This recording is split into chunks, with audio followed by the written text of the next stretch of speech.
नमस्कार, मैं हूं आपके साथ शिवानी रतूड़ी और आप देख रहे हैं कैपिटल टीवी बिहार। एसआईआर को लेकर तेजस्वी यादव की बयानबाजी अब उन्हें खुद ही घेरे में ला रही है। जहां एक और उनके गठबंधन में सीटों के बंटवारे को लेकर अभी तक स्पष्टता नहीं है, वहीं दूसरी ओर वे लगातार चुनाव आयोग को कटघरे में खड़ा कर रहे हैं और अब तो आरोपों की बौछार में बीजेपी को भी घसीटते हुए ये कह रहे हैं कि आयोग सत्ताधारी पार्टी के इशारे पर काम कर रहा है।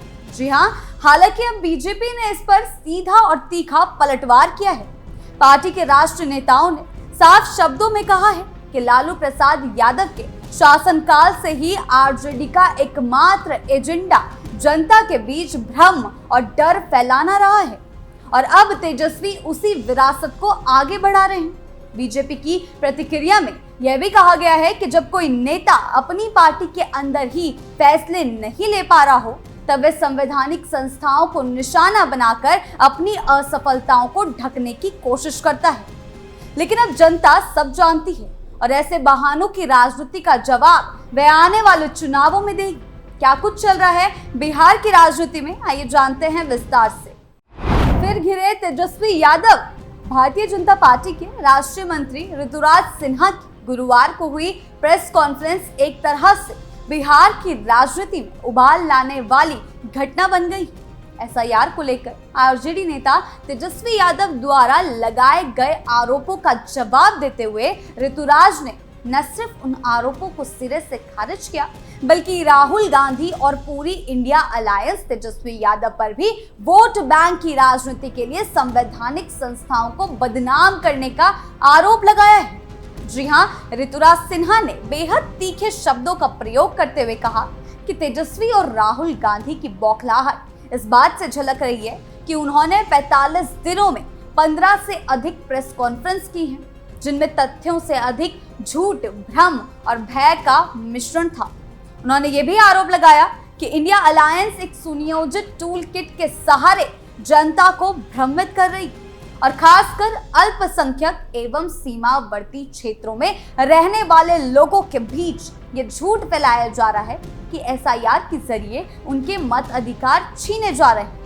लेकिन सच्चाई ये है कि ये प्रक्रिया पूरी तरह तकनीकी, पारदर्शी और समयबद्ध है, ऐसा उनका कहना है, जिसका उद्देश्य मतदाता सूची को शुद्ध करना और लोकतंत्र को मजबूत बनाना है। चुनाव आयोग पर उठाए सवाल। ऋतुराज सिन्हा का सबसे गंभीर आरोप ये था कि राहुल गांधी, तेजस्वी यादव और इंडिया अलायंस के अन्य नेता जानबूझकर फर्जी मतदाता बनवाने की साजिश कर रहे हैं, यानी कि वो चाहते हैं फर्जी मतदाता बिहार में रहें। और अब जब ये सच्चाई सामने आने लगी है तो वे संवैधानिक प्रक्रियाओं पर सवाल खड़े कर रहे हैं, चुनाव आयोग पर सवाल खड़े कर रहे हैं। उन्होंने कहा कि सीमांचल जैसे संवेदनशील क्षेत्रों में घुसपैठियों को भारतीय नागरिक के रूप में दर्ज कर वोटर आईडी दिलवाई जाती थी।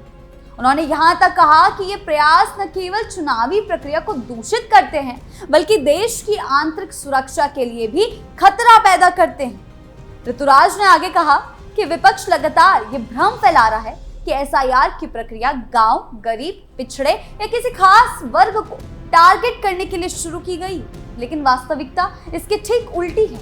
उन्होंने कहा कि ये प्रक्रिया शहरी और ग्रामीण दोनों क्षेत्रों में समान रूप से लागू की जा रही है और इसमें ना तो किसी जाति, ना किसी धर्म और ना ही किसी वर्ग के आधार पर कोई भी भेदभाव नहीं किया जा रहा है। उन्होंने इसे एक डिजिटल इंडिया की भावना से जुड़ा बताते हुए कहा कि अब नागरिक अपने एपिक नंबर की जानकारी मोबाइल ऐप के जरिए भी प्राप्त कर सकते हैं, जिससे पारदर्शिता और सशक्तिकरण को बल मिल रहा है। उनका यह भी कहना था कि लालटेन वाले लोग अब भी झूठ के अंधकार में रहना चाहते हैं, जबकि आज के युग में देश बिजली से रोशन है, तकनीक से पारदर्शिता लाई जा रही है और झूठ की राजनीति जनता अब बर्दाश्त नहीं करेगी।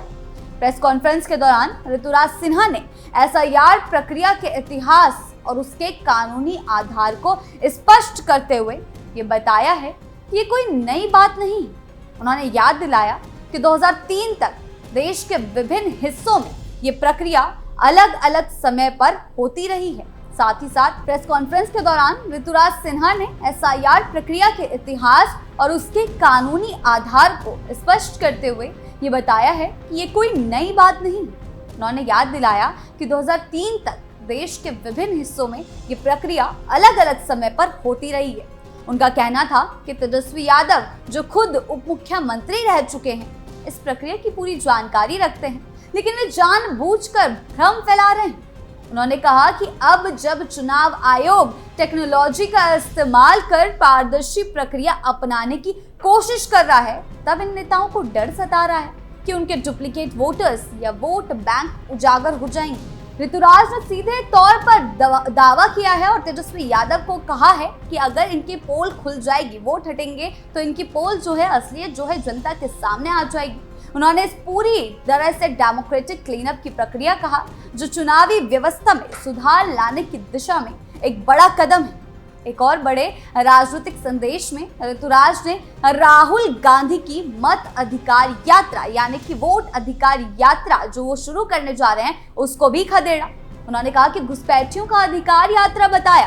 उन्होंने सीधे सीधे वोट अधिकार यात्रा को घुसपैठियों का अधिकार यात्रा बताया। उन्होंने सीधा सवाल किया, क्या राहुल गांधी भारत के मताधिकार की रक्षा के लिए नहीं, बल्कि रोहिंग्यों, बांग्लादेशी और म्यांमार से आए अवैध घुसपैठियों के वोट बचाने के लिए यात्रा कर रहे हैं?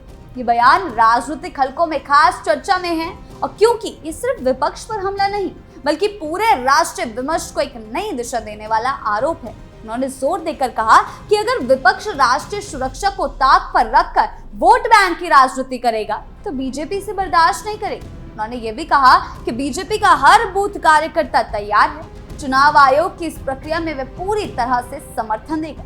और सबसे महत्वपूर्ण बात यह रही कि ऋतुराज सिन्हा ने संवैधानिक संस्थाओं पर विपक्ष के हमले को गंभीर खतरा बताया और कहा कि यह परंपरा अत्यंत खतरनाक है। उन्होंने कहा कि अगर विपक्ष को सुप्रीम कोर्ट का निर्णय पसंद नहीं आएगा, तो वह शायद कोर्ट की बात मानने से भी इनकार कर देगा। उन्होंने कहा कि विपक्ष अब सिर्फ संविधान की बात तब करता है जब उसे राजनीतिक फायदा नजर आता है, लेकिन जैसे ही संवैधानिक प्रक्रिया से उनकी रणनीति पर असर पड़ता है, तो वे खुद संविधान पर हमला करने लगते हैं। इस दोहरे रवैये को ऋतुराज ने लोकतंत्र के लिए बड़ा खतरा करार दिया और कहा कि जनता अब सब जानती है, उसे भ्रमित करना अब आसान नहीं रहा है। इस पूरी बहस का एक और गहरा राष्ट्रीय परिप्रेक्ष्य है कि क्योंकि ये सिर्फ बिहार तक सीमित नहीं, भारत में वोटिंग प्रणाली की पारदर्शिता, अवैध मतदाता, घुसपैठ और तुष्टीकरण की राजनीति जैसे मुद्दों वर्षों से चर्चा में रहे हैं। लेकिन जब बात अब एसआईआर जैसी प्रक्रिया को तकनीकी रूप से पारदर्शी बनाया जा रहा है, तो उस पर सवाल उठाना एक संकेत है कि सियासी समीकरणों में बड़ा बदलाव आने वाला है। ये बहस अब सिर्फ एक राज्य की बात नहीं है या एक पार्टी तक सीमित नहीं रही, बल्कि भारत के लोकतांत्रिक ढांचे और चुनावी मूल्यों पर एक राष्ट्रीय संवाद बन चुकी है। क्योंकि हर जगह अब तेजस्वी राहुल यही कह रहे हैं कि चुनाव आयोग की प्रक्रिया गलत है, पारदर्शी नहीं। आने वाले दिनों में ये देखना दिलचस्प होगा कि विपक्ष इस मुद्दे पर किस रणनीति के साथ आगे बढ़ता है, क्योंकि अब वोट अधिकार यात्रा भी वो करने जा रहे हैं। जनता के सामने क्या कुछ रखेंगे, देखने वाली बात होगी, और बीजेपी इसे अपने राजनीतिक लाभ में कैसे बदलती है, ये भी देखना होगा। तेजस्वी यादव इन दिनों को लेकर लगातार चुनाव आयोग पर सवाल खड़े कर रहे हैं, लेकिन राजनीतिक गलियारों में अब ये चर्चा तेज हो गई है कि क्या ये हताशा का संकेत है। खुद तेजस्वी अपनी सीटों के बंटवारे को लेकर अभी तक स्पष्ट रणनीति नहीं बना पाए हैं। तेज प्रताप अपने बगावती सुर में है, राहुल गांधी भी पदयात्रा कर रहे हैं और साथ ही तेजस्वी भी दिखाई देंगे। इंडिया गठबंधन के अंदरूनी खींचतान के बीच वे ना तो उम्मीदवारों की सूची तय कर पा रहे हैं और ना ही कोई ठोस रोड मैप पेश कर पा रहे हैं। इसके उल्टा वे बार बार एसआईआर प्रक्रिया को गरीबों के वोट काटने की साजिश बता रहे हैं। चुनाव आयोग बार बार स्पष्ट कर चुका है कि एक नियमित और तकनीकी प्रक्रिया है, जिसका उद्देश्य मतदाता सूची को साफ सुथरा और पारदर्शी बनाना है। तेजस्वी की इस बयानबाजी को अब कई विश्लेषक भी प्री इलेक्शन नैरेटिव बिल्डिंग मान रहे हैं, यानी हार का ठिकरा पहले ही से ही चुनाव आयोग पर फोड़ने की तैयारी। यानी कि कहा जा रहा है कि बीजेपी सीधा सीधा इल्जाम लगा रही है कि तेजस्वी को हार दिखाई दे रही है, इसलिए वो चुनाव आयोग पर सवाल उठा रहे हैं। तेजस्वी अब बीजेपी को भी सीधे तौर पर चुनाव आयोग से जोड़ने लगे हैं, बार बार कह रहे हैं कि आयोग बीजेपी के पक्ष में काम कर रहा है। बीजेपी नेताओं ने इस पर तीखी प्रतिक्रिया दी और कहा है कि तेजस्वी अपनी विफलताओं से ध्यान भटकाने के लिए संवैधानिक संस्थाओं को कटघरे में खड़ा कर रहे हैं। जैसा कि सीधे सीधे ऋतुराज सिन्हा ने भी तेजस्वी को अब खदेड़ दिया है। ऐसे ही कई बयान और सामने आए हैं पहले भी। खास बात यह है कि आरजेडी या कांग्रेस की तरफ से अब तक आयोग के पास कोई ठोस शिकायत या प्रमाण नहीं दिया गया, यानी कि कोई भी प्रूफ इस बात का नहीं है। बावजूद इसके लगातार बयानबाजी जारी है। राजनीतिक विश्लेषकों की भी माने तो तेजस्वी यादव इस समय रणनीतिक असमंजस में है। सीटों का बंटवारा अधर है, गठबंधन में असंतोष है और जमीनी समर्थन को लेकर संशय बना हुआ है। बड़े भाई बगावती सुर में है। मुकेश सहनी डिप्टी सीएम पद की दावेदारी ठोक रहे हैं। ऐसे में आयोग पर सवाल उठाना एक सस्ती लेकिन खतरनाक राजनीति बनती जा रही है, जो चुनाव से पहले ही लोकतांत्रिक संस्थाओं की साख को चोट पहुंचा सकती है और जनता के बीच तेजस्वी की पोल खोल सकती है कि क्या तेजस्वी सिर्फ भ्रम फैलाने की कोशिश कर रहे हैं या वे सच कह रहे हैं और जनता के सामने कोई ठोस सबूत पेश कर पाएंगे। अंततः तेजस्वी यादव द्वारा चुनाव आयोग पर बार बार सवाल उठाना और एसआईआर प्रक्रिया को साजिश बताना एक गहरी राजनीतिक रणनीति का हिस्सा जरूर हो सकता है, लेकिन इससे उनकी खुद की स्थिति कई अधिक असहज होती दिख रही है।